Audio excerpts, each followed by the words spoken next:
Good afternoon, everybody. Welcome. It's Friday, January 15th, and this is Michael Bracy welcoming you to another edition of Music Policy Forum Live, our weekly conversation program, where we talk about a host of issues related to music and public policy and activism and the changing nature of our music ecosystems and everything else under the sun. We are thrilled, as always, that you are with us today. We know you have a lot of things competing for your time and attention, and we're always, again, very humbled and appreciative that you want to spend some of your Friday afternoons with us. Super excited about today's program. We're going to be talking about, again, music and community and the shifting nature of how the industry has changed over time, and a little bit of politics and a little bit about the future. It's really going to be a fantastic conversation. Before we get into our guests, as always, some updates and a little bit of news, and then just sort of settling in on where we are and what we've been living through and what's ahead. So again, when we were with you last Friday, it had been 2 days after the insurrection on Capitol Hill. Today, it's 2 days after the second impeachment of Donald Trump. The inauguration will be happening on the next Wednesday, right? So we're going to go from insurrection to impeachment to inauguration every Wednesday for the first 3 weeks of the year for our program. A lot of things happening. The Save Our Stages Act, of course, for most of you who have been following this closely, now is called the Shuttered Venues Operator Grants, is the vehicle that the Small Business Administration is using to distribute the $15 billion. I can't get used to that. SOS just is so easy to say, but Shuttered Venue Operator Grant, so SVOG. So yesterday, I don't know that this is true. I was told 20,000 people signed up to be part of a Small Business Administration webinar where they were going to give some updates and information about their process and next steps. The webinar was 13 minutes long, I think 16 slides, 13 minutes, which means you could actually leave our program today, watch the webinar a couple times, and come back and rejoin us for our second guest. So if you want to go see what the SBA had to say, Alex, our producer, has put the link to the archive in the chat. I think the main takeaway again is they really didn't have any information that was different than what people had already had known and thought about, and so there's a little bit of frustration just in terms of an anticipation and hope that we would have had more details and more to go off of from yesterday's presentation. But the staff at the SBA, we all know, has a Herculean task. That's not said well. Has a huge task ahead of them. They are working extremely hard to try to get the grant notices together and get the process in place. So we give them all of our support and empathize with just the scale of what they're having to execute over the next couple of months. They did indicate that they are consolidating questions that are coming in through a sort of an email portal, and will be publishing kind of an FAQ type update. So I know organizations like NEVA are working very hard to try to get that stuff together, get the questions together so we can kind of get clarity on some of the gray area questions. Next week in our program, we're really excited that we're actually going to be featuring another organization that is sort of deeply involved in the implementation of this program, the National Independent Talent Organization, which represents talent agencies and bookers. And so Tom Chauncey and others are going to be joining us next week to talk about their perspective on how this program is rolling out and what this means from their side of the house. So we're excited again to keep bringing as much information and resources as we can, because clearly with an unprecedented program of this scale, we all have to do the best we can do to share resources, information, and try to make sure this program is a success. Last thing, I'll flag, or two more things I'll flag quickly in terms of, kind of the mechanics of where we are. Again, the inauguration takes place on Thursday. The Georgia Senate races are going to be certified on the 22nd, meaning that the Democrats will formally take control of the Senate. President-elect Biden last night came forward with his version of the next stimulus package, which is about $1.9 trillion they're attempting to put forward. Again, very uncertain times in terms of whether or not the package that he's looking to move will have political support to get through as is, or if they're going to have to do some compromising to kind of shape something different. Of great importance to people involved in this program. They're looking at roughly about $350 billion in state and local aid, which will provide incredibly important resources for publicly owned venues and public-private partnerships, and some of the sort of staff and other needs that we see in the kind of non-commercial or public side of the music economy. So again, a lot of optimism that they're going to move that package, not a lot of clarity in terms of the exact timing and the exact scale of what's going to be in there, but the president-elect is moving. Similar and kind of an interesting article in the Times this week, a bunch of interesting articles in the Times this week, but Governor Cuomo in New York came forward with a kind of an art and culture recovery plan that doesn't feel like it has a ton of details behind it at this point, but is sort of a call to arms for the New York art and culture community to, really be moving as quickly as possible and really thinking about getting resources out to the community and really thinking about what is it going to take to get entertainment and culture back up on its feet in New York State. So again, we anticipate more states are going to be doing these type of things. This, of course, dovetails very closely with our Reopen Every Venue Safely initiative. And again, we welcome and look forward to more and more state officials, mayors, others, really looking to play offense, not just around recovery, because again, the $15 billion in Save Our Stages, is helping make up some losses, and it's important money, it's critical money, and it's a lot there, but we need to be looking forward as well. So lots going on. As always, we welcome your feedback, your questions, your comments, concerns, kindly worded constructive feedback at musicpolicyforum@gmail.com. If you have topic ideas or for future programs, things like that, please feel free to reach out. And with that, it is my honor and pleasure to welcome to Music Policy Forum Live, Bertis Downs. Bertis, how are you doing? Are you still with us? Did we lose Bertis Downs? There he is. Hello. It's my first Zoom. I've never done one of these. So, well, you're looking great. Good to see you. Glad to see you. Where are you? Are you at home? I'm in Athens. I'm at my office in Georgia. Yep. Nice. Yep. I like that. Wearing your Sunday red for Tiger. That's good. We appreciate that. Yeah. I guess I hadn't thought about that. Yeah, we're in red. I haven't worn much red lately, but that's what I put on this morning. Well, we got it. And dog dad. I like that. So we're so thrilled you're with us, Bertis. And for those of you who have not had a chance to work with Bertis or meet Bertis or hear Bertis at our conferences or events, why don't you mind, if that can put you on the spot, just do a little nickel sort of background on some of your history in the music community. And I also want to tie it into the work that you've been really passionate about in the education sector for the last couple of years as well. Do you mind doing a quick intro? No, that's fine. I'll introduce myself. I've lived in Athens since I came here to go to law school 43 years ago now, 1978. I'd gone to college in North Carolina. I'd grown up all over. I was a missionary kid as a kid, and I went to college and then eventually found my way to law school at Georgia. Started helping out these guys who were starting a band called R.E.M. Right around the time I became a lawyer and a teacher. And 40 years later, I'm still helping them out, even though they broke up 10 years ago. So I'm still sort of their lawyer in some ways, advisor, manager, help them run their business, which even though they broke up as a band, they still have a business. So a small staff and myself kind of coordinate a lot of those things. And it's about it. I've learned a lot from pretty much anytime Michael Bracy asks me to do something, I say yes, because I've always learned from doing stuff with Mike Bracy, and whether it's Future Music Coalition, Music Policy Forum, or anything else I've ever done with you. I always take I get a lot more than I give. So that's honored to be on this. And I love talking about politics. Sure. Yeah. Anytime. Yeah. So we're going to talk about a couple of things, and something I apologize, I forgot to say at the outset.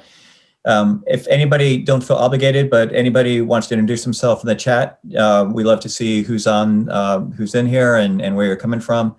And also we'll be taking some questions in the Q&A window and get to as many questions as we can. And We're going to be with Bertis for the next 20 minutes or so, talking about R.E.M. and activism and politics and the changing landscape in Georgia and then changing landscape and music and all that. And so let's start with just the big news. I mean, a couple of big Senate races in Georgia.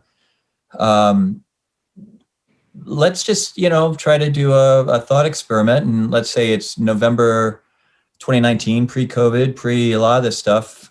We knew there were going to be two Senate races in Georgia because of the retirement of one of the sitting senators. But would you have ever dreamed that these two candidates would push through and get this in your state? Yes, I would have dreamed that because I'm typically optimistic, but I'm also wrong a lot. Living in Georgia, I'm more used to losing than winning. But there have been wins over the years. And I'll go ahead and tell anybody who's interested in it. There's a really good piece by Will Leitch, Leitch. He's more known as a sports writer than anything. He founded Deadspin. He's a friend of mine. He lives here in Athens, Georgia. And he wrote a piece that came out last Wednesday morning and had about a 3-hour shelf life, because you remember what happened on Wednesday afternoon. Will wrote a piece that I would commend anybody who wants to know what's been going on in Georgia. He's only lived here about 8 years, but he's a pretty quick study. He's a young guy with a nimble mind, and he was able to kind of encapsulate a lot of what I've experienced of 40 years of living in Georgia. And I think the title of the piece was something like "Georgia Has Always Been a Blue State."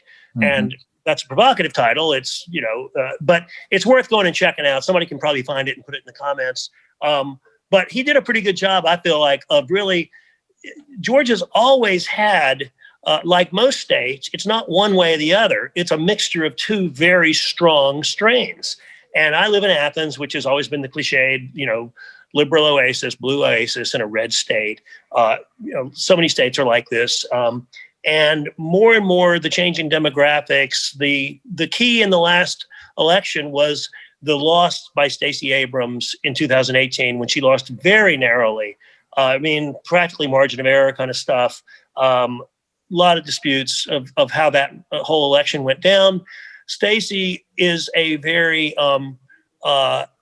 she's, I can think of a lot of ways to say it in a hackneyed way. I'll just say she's kind of she decided to apply the lessons she'd learned, and particularly to turn a negative into a positive, which is something I think we all do as part of the human condition. We try to take negative things that happen to all of us in our lives, and we try to figure out how do we turn this around? How do we make this better? And pretty quickly, she'd already started the New Georgia Project, but pretty soon she started Fair Fight. From that, she started Fair Count, which was about the census. And she put a lot of things in motion and hired a lot of good people, and really went about helping change the psychology of voting, so that not just people who'd always voted and voted every election voted, but the term of art that I've, as an amateur, I can learn: low propensity voters that don't vote all that often, people that never really thought of voting or never were able to vote or never even thought it even applied to them or didn't have anything to do with their life. She helped change the psychology. She didn't do it alone. Like most things, there's somebody who gets a whole lot of the credit, and she deserves a whole lot of the credit. But there are tons and tons of activist organizations in this state, run by people half my age, that's for sure. Some barely older than my kids' age. And they just, I feel like I've just been talking way too much, but you can ask me another question, or I can keep rambling for a while. No. I think it's, obviously we all have to we're all going to have to get distance on a lot of things we're all living just in an incredibly complicated, period of time right now. And 4 months, 6 months, we can kind of look back and have more context. It's super interesting.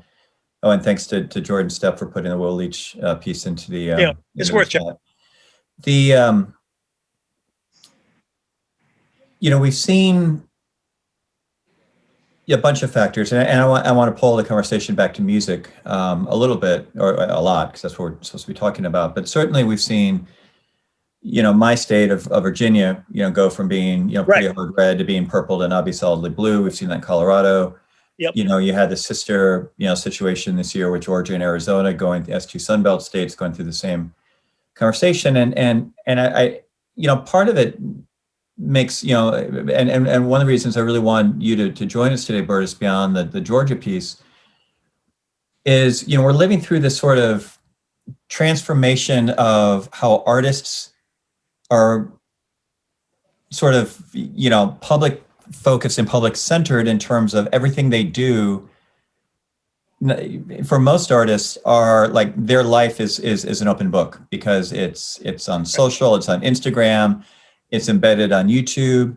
And I think a lot about, and again, full disclosure, Bertis knows this, but for everybody else, I mean, I am literally like the R.E.M demographic, right? R.E.M is my favorite band, blah, blah, blah. So, I probably paid more attention than most, to the evolution of the band being always political. The band was always deeply political, but if you weren't looking for it in the early days of the band, you wouldn't necessarily see it.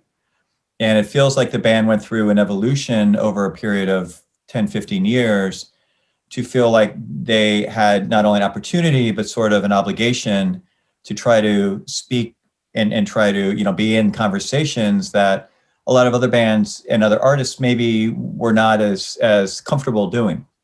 And could you speak a little bit, Bertis, to the kind of early evolution of the band making those decisions? Early days. I mean, when I think back to the, one of the very first times they just always did benefits. They always were happy to use the stuff they were good at, music, to help out. And whether it was a benefit at a pizza parlor that had burned down or had a house fires, I can't remember the details, in North Carolina, or a thing at the Moonshadow Saloon in Atlanta, Georgia, which they did for two different environmental organizations. They happened to know both of the people who ran them socially, to early candidate Gwen O'Looney, who ran for mayor in our town in the mid to late 80s. They just always been willing to contribute. They've always liked helping out and using their skills and their talents and that kind of thing. And then as they grew and as their career had a bigger footprint, as they had more impact, they started getting asked to do things. Are you willing to, would you like to come out and play the bridge school for Neil Young, which is not overtly political, but it's it helps those kids. It helps the bridge school. And they were honored to be asked by Neil, and they got to play with Neil. And that was obviously a life dream. And then a few years later, they got to go do that Vote for Change tour with Bruce Springsteen and the Pearl Jam guys. And you were a part of all that. And we ended up the finale in DC. And so it's always kind of been in their DNA. I mean, that's who they are. That's who they are as individuals. That's who they are collectively. The thing is, the morning, I don't remember another time in my life, and it's a pretty long life at this point, that I've had external events, two different external events, nothing to do with me personally, just external events out in the world somewhere, that lead to a happier morning and a sadder afternoon than last Wednesday, the 6th. Because we woke up in the morning, I went out, saw all the yard signs on my yard, posted it on Facebook, all the yard signs for Warnock and Ossoff, and a couple of more generic ones, some folk art signs that had been spun off from the campaign, including this awesome billboard there, the Warnock and Ossoff billboard. Went out to my yard and I saw that, and I was just kind of thinking, first of all, I'm going to leave them up for a couple of days. I don't think we have to take them down the very next day. We'll leave them up for a little while. We took them down a couple of days later. But I was just thinking, as hard as all these people worked, so many bands, Death Cab for Cutie, all the Merge Records people, Democratic for the People out of Nashville. We don't even know them. It popped up out of nowhere. People covering Georgia songs. So many voter rights organizations and voter engagement organizations and ballot monitoring teams of lawyers and all this work. My God, it was so close. I mean, that just it really sobered me in terms of like how close you come to losing, even with that much work by that many people, with some pretty clear choices of candidates. And that's why the concept of Georgia as a blue state at this point feels a little premature to me. Right. I mean, we're definitely a complicated state. We might soon have both a governor and two senators, all Democrats, which would put us as, I think, the 17th state in the country that would be the case. There aren't that many. And I'm not saying it's in the bag at all, but it does really strike me. And then, of course, a couple hours later, that goes out of your brain for about the next week because of what all's been happening in where you are right now in Washington, D.C. Yeah. It's that was a long and complicated day, and quite a day. It's been a long and complicated couple of weeks, and it's a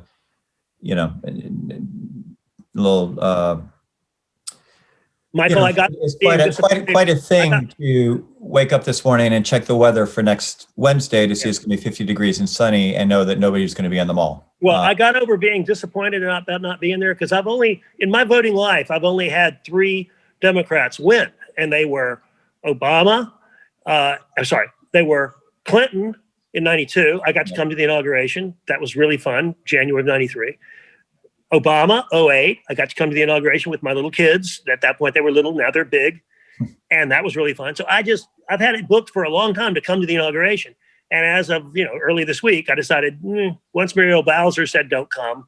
And but as of yesterday morning, I saw the troops on the mall and saw the footage. It was like, I wouldn't want to be there. What a dumb idea to even think about going to the inauguration. So I'm going to miss this one, obviously. I guess we're all going to be watching it the same way, which is on TV, whether we're there or not. And I'm disappointed not being there, but sad. Well, let's pivot, Bertis, a little bit, and let's just talk R.E.M. because you guys had a pretty big year last year. You've had you've been doing a series of reissues and a lot of press around them, and that great Song Exploder episode of Netflix. And so talk a little bit about what is this like? So the band's retired. You've got a lot of people who cherish the band. A lot of people have never heard the band. What have kind of been the thinking for you and the guys just in terms of? It's been a really interesting 10 years. I never would have guessed we'd still be busy 10 years later. I mean, when they broke up in 2011, called it a day, whatever they termed it, they decided to, stop and not be an active band anymore. They stuck to that. They've had plenty of offers to change their mind. They had their time. It was a wonderful 31 years, and they made a bunch of good records and have a body of work, which is now its own legacy. And so we try to be mindful of all that. We try to be creative with it. They take the lead on everything, or they approve everything. It all has to be obviously, I'd say we all communicate as much or more than ever, even when they were an active band. And the reissues are just kind of fun. We started doing them with Murmur, whenever that would have been, 08, I guess, which was the year of their last tour, as it turns out. And then every year or two, another 25th anniversary. So far we've it's fun to go back in the vaults and find all these demos and live shows and different takes on the artwork, and everybody gets involved in liner notes. And so it's been it's been more active than I would have thought. The two things I'm most happy about doing in the last 5 years or so is we did an MTV box set, which was everything they've ever done on MTV. And then we copied that again 3 years later with everything they've ever done on the BBC. Both times it wasn't necessarily the easiest business affairs thing to pull together, but both times everybody loves R.E.M. We have fans at all those places, labels, networks, they all want to see it happen. Nobody's going to make a ton of money off of it. Let's figure out a way to make it happen. That was essentially the spirit. And it was a lot of fun to put together. And those are really nice things to have on your either on your hard drive or on your shelves as these box sets that are kind of definitive histories of the band through the eyes of the MTV or in the case of the BBC box set, it was both visual and audio. So those were both kind of fun. And I don't know what the next few years will hold, but my guess is the music will still be around. People will still care about it. It'll be our job to help it live and help it find new audiences and, do it in a classy way. We've got a great question in from Agent Squires checking in from London, and I'm going to take her question. I'm going to kind of build on it a little bit using moderator's prerogative. So one of the things that we think a lot about, again, is that there are things that Bertis, here's my generation did that there are approaches and their philosophies that we had in the independent scene, especially before digital, before, when things were analog, before email, right? I mean, there are sort of lessons around community building and engagement and how do you find a fan base and how do you negotiate a contract and how do you sort of navigate that are as important today, if not more important. And Agent Square's question is really about sort of like where we're going in terms of technology around blockchain and smart contracts and Bitcoin and all of the sort of evolutions are having there. And unless you have a take on Bitcoin, which I'm not sure that you do, I don't have a take on Bitcoin. So if you do, certainly I'd love to hear that. But what I also would love to hear is sort of any thoughts or reflections you would have in terms of sort of that generation of leadership that helped some incredibly important artists navigate what is, just a tricky industry, always has been and will be a tricky industry. And how can artist advocates be thinking about that as these new technologies are being developed? Oh, that's Agent Squires. I'm not sure who you're an agent for, but that's a really good question between you and Bracy putting that together. I'm just glad that I'm retired and I can easily, say, well, looking back and tell a couple of more stories about the old days. I mean, we had to decide whether to get a fax machine or not. That's how long ago. FedEx was a real luxury to think about actually getting something there the next day. My God, what an incredible. So, I mean, I really wish I had a great answer for you. I don't have a take on Bitcoin other than I don't understand it, and I'm probably missing out by not having invested in it or whatever. So I don't know. I would say I got really lucky. I was never in the music business. I was always in the R.E.M business. Right. And R.E.M had one essential rule: be true to themselves, write the music they wanted to write, do it the way they wanted to do it. And I got to help them do that. It worked. So I feel incredibly unqualified to answer questions like that. I'm happy that I get to go to Future Music Policy Forum type events that I've gone to over the years. I always soak in as much as I can, and the stuff that's over my head, I figure I'll talk to somebody about it at some future point and try to understand it better myself. So I'm sorry to be of zero help on that question, other than I feel like there will always be music. People will always be creative. There will always be an industry that takes advantage of people like that who want to be creative, and it's just in their blood, and they're just always going to do it no matter what.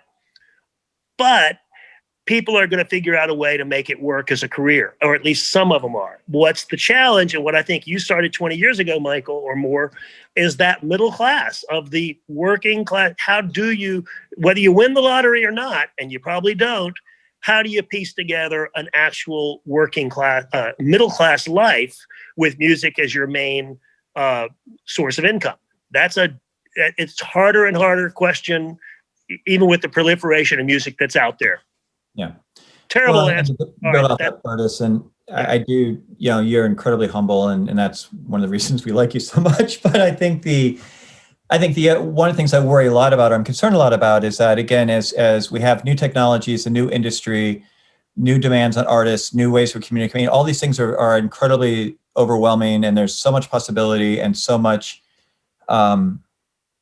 areas of concern. And I think the biggest thing I think about always is that if we attack this industry from a winner-take-all perspective, we're just not going to work, and the way that we have to attack this is as through collaboration and information sharing and collaborative mentorship, and trying to figure out who has different pieces of information that we can cobble together different ways of approaching this stuff. And that's something I think that you, put the band aside, that you and some of your colleagues, from day one have been incredibly curious and generous and willing to work together. And I hope that, again, the future leaders who are helping support artists moving forward, take that same spirit, because that will give us a chance to do some things we otherwise can't do. And your convenings, whenever we can do them again in person, they're so invaluable because of the people you meet. They may be a totally different generation than you, from a different genre, different continent. Those are so valuable for me. It's what I learned, and I guess I must do some little bit of teaching too. So I feel like our time may be roughly up, and I know you got other guests, but I'm going to stay on and just put me back video and all that. Well, Bertis, it's always good to see you. Well, great job for everybody in Georgia for getting this done. Hey, we're trying to celebrate it, but it's hard to with everything else going on. But on the 22nd, we have a big celebration, and we look forward to everything else that's coming down the pike from R.E.M. and the ongoing work that the guys are doing, and still making records, still playing shows, still out in the communities.